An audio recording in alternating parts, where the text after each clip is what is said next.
وبركاته.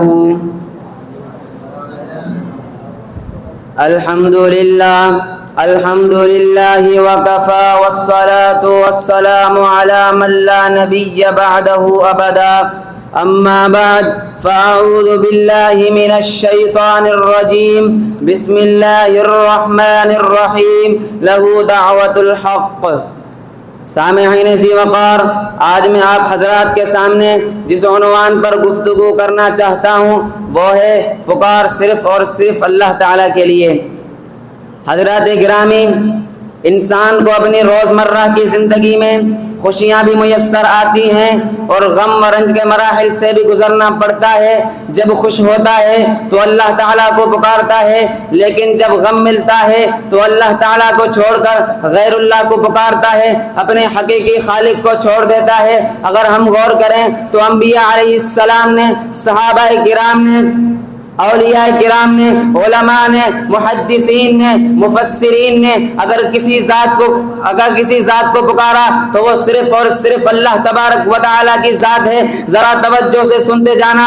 اللہ تبارک و تعالیٰ نے جب حضرت آدم کو جنت سے نکال کر زمین پر بھیج دیا تو آدم علیہ السلام نے ان الفاظ سے اللہ تعالیٰ کو پکارا. فرمایا ربنا ظلمنا انفسنا وان لم تغفر لنا وترحمنا.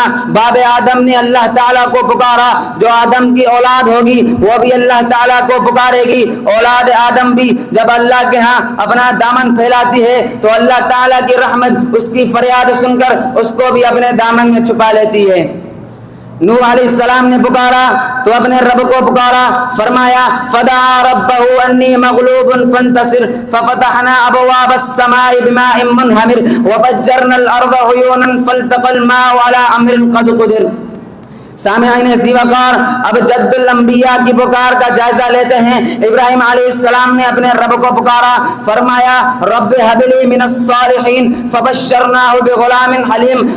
خدا کی بے نیازی دیکھیں. ابراہیم علیہ السلام خلیل اللہ ہے مگر بے اولاد ہیں، لاڈلے نبی ہیں مگر بے اولاد ہیں، رحمتوں کا مرکز ہیں مگر بے اولاد ہیں، برکتوں کا خزینہ ہے مگر بے اولاد ہیں، معمار کعبہ ہے مگر بے اولاد ہیں. پوچھو تو صحیح میرے مولا یہ کیا ماجرا ہے؟ خلیل اللہ اور اولاد کے لیے ترسے، خلیل اللہ اولاد سے جھولی خالی، خلیل اللہ اور اولاد کے لیے نگاہیں پیاسی.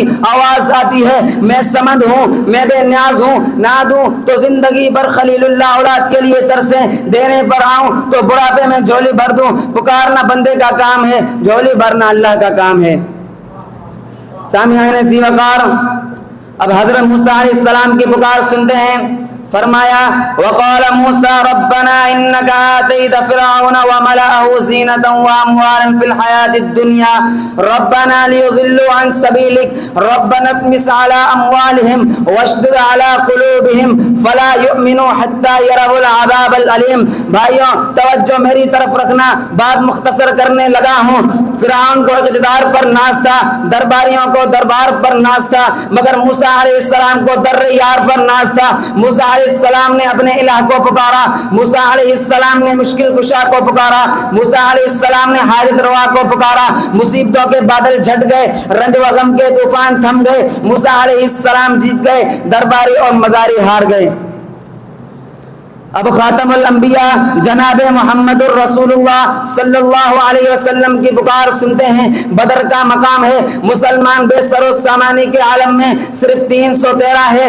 رمضان کا مہینہ، دھوپ کی تیزی، مفلسی اور غربت کا سما، مگر چہروں پر بشاشت، آنکھوں میں نور اور دل توحید خداوندی سے سرشار.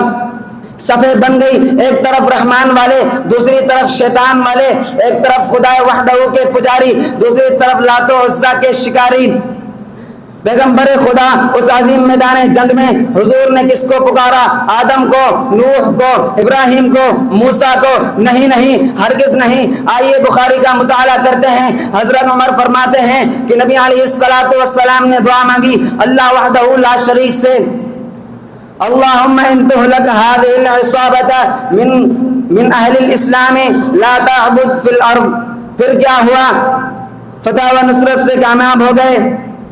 مسلمانوں کی وہ تاریخی فتح ہوئی کہ آج تک قرآن کے الفاظ دنیا میں گونج رہے ہیں کہ وَلَقَدْ نَصَرَكُمُ اللَّهُ بِبَدْرٍ وَأَنْتُمْ أَذِلَّةٌ، بدر کی فتح حضور کے آنسوؤں نے خریدی، کفر کا میدان ہار گیا، مسلمان جیت گئے۔ اللہ تبارک و تعالیٰ سے دعا ہے کہ جو کچھ سنا ہے اس پر عمل کرنے کی توفیق عطا فرمائے، آمین۔ وما علینا الا البلاغ المبین۔